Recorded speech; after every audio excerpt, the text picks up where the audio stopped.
ప్రభువైన యేసుక్రీస్తునామ మీ అందరిని శుభవందనండి. ఈరోజు దేవుని వాగ్దానం మలాకీ గ్రంథము 4వ అధ్యాయము 2వ వచనము.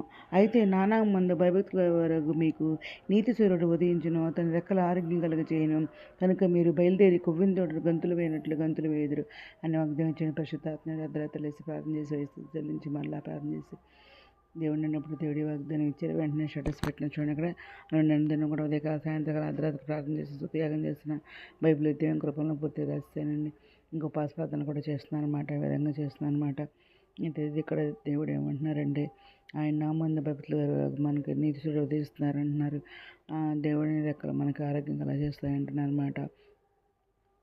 దీనికి మరి నీతిశురుడు రక్షణ మరియు స్వస్థత గురించి వాక్యాలు తీసుకుంటే యెషయా గ్రంథము 60వ అధ్యాయము 1-2 వచనాల్లో, నీకు వెలుగు వచ్చినది, లెమ్ము తేజరి లెమ్ము, యెహోవా మహిమ నీ మీద ఉదయించెను.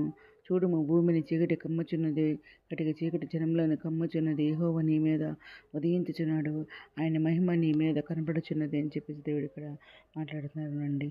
ఇంకా యెషయా గ్రంథము 58వ అధ్యాయము 8వ వచనంలో, నీ వెలుగు వేకువ చుక్క వలె ఉదయించును, స్వస్థత నీకు శీఘ్రంగా లభించును, నీ నీతి నీ ముందు నడుచును. యెహోవా మహిమ నీ వెనుకటి నీ సైన్య వెనుకటి భాగమును కావలి కాయను అని చెప్పేసి దేవుడు ఇక్కడ మాట్లాడుతున్నారండి. ఇంకా లోక సువార్త 1వ అధ్యాయము 78-79 వచనాల్లో, మన దేవుని మహావాత్సల్యమును బట్టి వారి పాపములను క్షమించుట వలన తన ప్రజలను రక్షణ జ్ఞానము ఆయన అనుగ్రహించినట్లు ఆయన మార్గములను సిద్ధపరచుటకై నీవు ప్రభువునకు ముందుగా నడుతువు.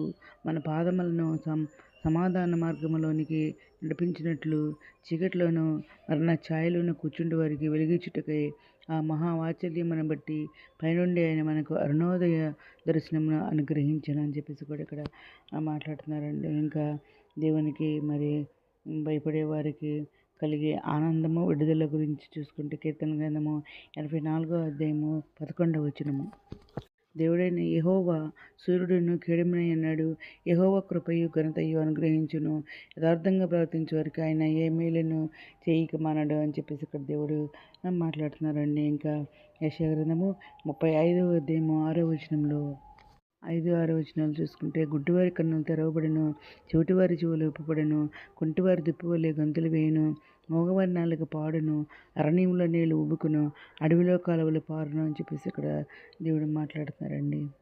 ఏ విధంగా మనం ఆయన నామందు భయభక్తులు కలిగి ఉంటే ఆయన మన మీద ఉదయిస్తారు. ఆయన రెక్కలు మనకు ఆరోగ్యం కలుగ చేస్తాయి.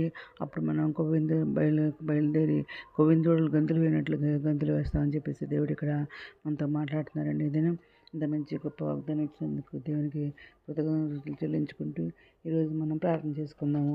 మౌనత శాశ్వత మంత్రాన్ని ఘనమైన నామని కలిసి తీస్తున్నదండి. మమ్మల్ని నిత్యంగా ఆశీర్వదించండి. మా సరిహద్దు విషయాలు పరిచించండి. నీ చెయ్యి మాకు తోడుగా ఉంచండి. మాకు కీడు రాకుండా దాని నుండి మమ్మల్ని తప్పించండి. ఇతరులు రాని మీరు ఎంత సిద్ధపెట్టకు వచ్చమని ఇతరులు బాగా తెచ్చామని మా ప్రభు పేరు నేసుక్రీస్తు పరిశుద్ధమైన నామని అడిగి పెట్టుకుంటూ ప్రార్థిస్తాం. రమ్మండి మీ ప్రార్థనలో మా కుటుంబం నుంచి కూడా పే చేయమని మనం చేసుకుంటున్నామండి. ప్రభు సేవలో మీ సహోదరి. God bless you.